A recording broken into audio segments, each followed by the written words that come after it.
Joining me now, the executive producer of The Undercurrent, Lauren Windsor. She is the person behind those secret recordings. Lauren, great to see you again. We talked to you earlier this morning. Thanks for coming back on.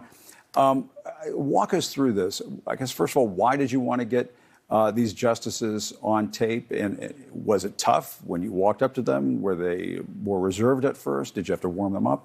How did it work? Well, so I went to two different dinners. There was one in 2023, one in 2024. At the first one, I spoke with Justice Alito only. There were several justices there. But we had a good conversation. I had gone initially because of ProPublica's reporting on Clarence Thomas. So I thought at the time, will he be there? Will he not? Who knows? But the reporting is it's like one of his favorite dinners. So I thought there was a good chance. He was not there. Harlan Crow was not there, to my knowledge. But Justice Alito was. And so I had a conversation with him about how do we repair this partisan rift in our country? That's I didn't say partisan, rather, sorry. How do we repair the polarization in this country? And at the time, he responded in a really unnewsworthy way. It was, I don't know, that's not really our role. So he didn't publish that audio. But then, this was before he actually went under the glare of ProPublica's fantastic reporting. Right. And so I imagined that because of that, he might be more aggrieved, and I might have a second shot at that this year. And sure enough, when I asked him similar questions, he had a much different response. And let's talk about, what he had to say there about ProPublica. It is odd, to say the least, to see a Supreme Court justice or hear a Supreme Court justice go after a news organization, which, by the way, ProPublica did a perfectly legitimate series of news stories on what was going on at the Supreme Court, and it's raised all sorts of questions about the ethics there. There have been calls for ethics codes and so on because of that. They've won the Pulitzer Prize. They did, yeah. And honestly, I have no idea what ProPublica's budget is, but let's just say that, what is it, $4 million that I think that Clarence Thomas has accepted in gifts from donors. I would imagine that, given that it's an independent newsroom, that the annual budget probably rivals the amount that Clarence Thomas has taken in donations that he hasn't reported.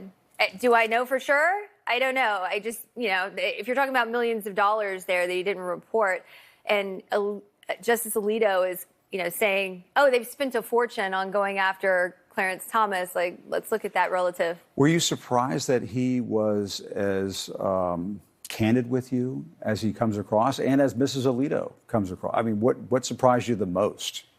I was very surprised. So just to give some more context to this, I spoke with Justice Alito at the cocktail reception before the dinner. I spoke with Mrs. Alito after the dinner. And I was surprised with him because, when I went, I honestly thought these justices, they have to exercise discretion all the time. And so I wasn't surprised the first year when it wasn't newsworthy. The second year I go back, okay, we'll try again and see if we get something newsworthy. And so as I'm standing there and having this conversation with him, it's kind of blowing my mind when he says there are fundamental things that can't be compromised. And so to me, that's, okay, well, wow. What are those fundamental things that can't be compromised? Because this clearly is going to affect how you rule on really critical decisions that are impacting the lives of Americans every day. Yeah. And I know you and I talked about this earlier this morning, but just in case the viewers who missed that are watching now, let's talk about tactics and the way you went about doing this. When I was talking to you earlier this morning, you said, spare me the pearl clutching. But what about the folks at home who might be saying, oh, you know what, she shouldn't have misrepresented who she was. She should just go in there and say, hey, I'm doing this investigation. Talk to me. Well, if I were to walk up to someone and say, hi, I'm a journalist, would you, please tell me that you have a lack of impartiality? That's not something you're really going to be candid about. And it really goes to the genesis. I've done undercover reporting for a long time, back to a huge scoop that I had in 2014 with the Koch brothers. It's reserved for events or situations where you're not going to get information really any other way. And in this particular circumstance, they're not forthcoming. They're already evading any accountability measures whatsoever. And so is it worse for me to pretend to be a fangirl, or is it worse for them to not disclose millions of dollars worth of gifts from GOP donors? I mean, let's talk about relative ethics violations here. I think that what I'm doing is in service of knowledge for the public good, the greater good for all of us. Congress needs to take action. I shouldn't have to do this. This should be Congress and this should be the media holding these justices to account to say, you're public servants. Yeah. Is part of the problem the Supreme Court is unaccountable? Of course, yeah, it is unaccountable. They can't get ethics reform passed.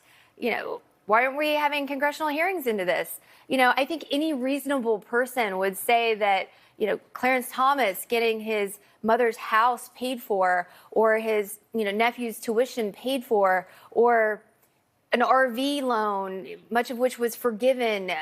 All of these things, any reasonable person would say they're extraordinary. All right. Lauren Windsor, thanks a lot. You got us all talking here in D.C., that's for sure. Thank you, Jim. Thanks for your time.